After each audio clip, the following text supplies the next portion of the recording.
शिवसेना उद्धव बाळासाहेब ठाकरे पक्षाची दुसरी यादी आता जाहीर करण्यात आली आहे। ठाकरेंकडून लोकसभेच्या 4 उमेदवारांची नावे आता घोषित करण्यात आली। हातकणंगलेमधून सत्यजित पाटलांना संधी देण्यात आली आहे, तर तिकडे कल्याणमधून वैशाली दरेकर राणे उमेदवार असतील, तर जळगावमधून करण पवार आणि पालघरमधून भारती कामडी यांना आता उमेदवारी देण्यात आलेली आहे। तर सगळ्यात महत्त्वाची बातमी आपण पाहतोय, शिवसेना उद्धव बाळासाहेब ठाकरे पक्षाच्या वतीनं लोकसभेच्या उमेदवारांची दुसरी यादी आता जाहीर करण्यात आलेली आहे। पहिल्या यादीमध्ये 17 उमेदवारांचा समावेश होता आणि त्यानंतर आता ठाकरेंकडून लोकसभेच्या आणखीन 4 उमेदवारांची नावं ही घोषित करण्यात आलेली आहे।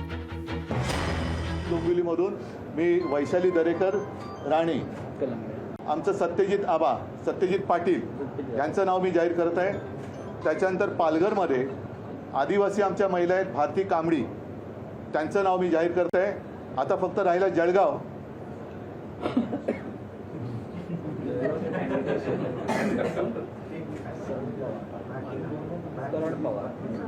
जळगावचं काय करायचं? जळगावला करण पवार आपल्या समोर बसलेले आहेत आणि उन्मेश दादा आणि सगळ्या माझ्या सहकार्याने ललिताताई पण सोबत आलेल्या आहेत, त्या वैशालीताई आहेत। सगळ्यांनी मिळून त्यांचं स्वागत केलेलं आहे आणि मला खात्री आहे की जळगावमधून यावेळेला अस्सल शिवछत्रपतीचा भगवा झेंडा लोकसभेवरती गेल्याशिवाय राहणार नाही। आता एक जागा जी राहिलेली आहे त्याच्याबद्दल आता बघू, आमच्या मित्रपक्षांकडे मुंबई उत्तर आमच्या मित्रपक्षाला आम्ही विचारतोय ते लढणार आहेत का।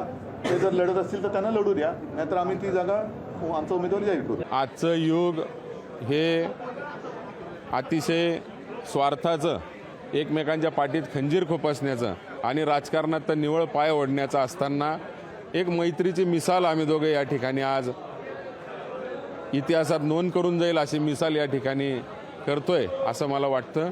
आणि आज उन्मेशदादांच्या शिफारसीने सर्व काँग्रेस, NCP, शरद पवार गट साहेब आणि ठाकरे गट, शिवसेना यांच्या सर्वांच्या कार्यकर्त्यांच्या शिफारसीने आज ठाकरे साहेबांनी माझी उमेदवारी त्या ठिकाणी जाहीर केलेली आहे आणि जळगाव लोकसभा ही मी त्यांच्या विश्वासाला तडा न जाऊ देता मोठ्या ताकदीने त्या ठिकाणी लढणार आहे।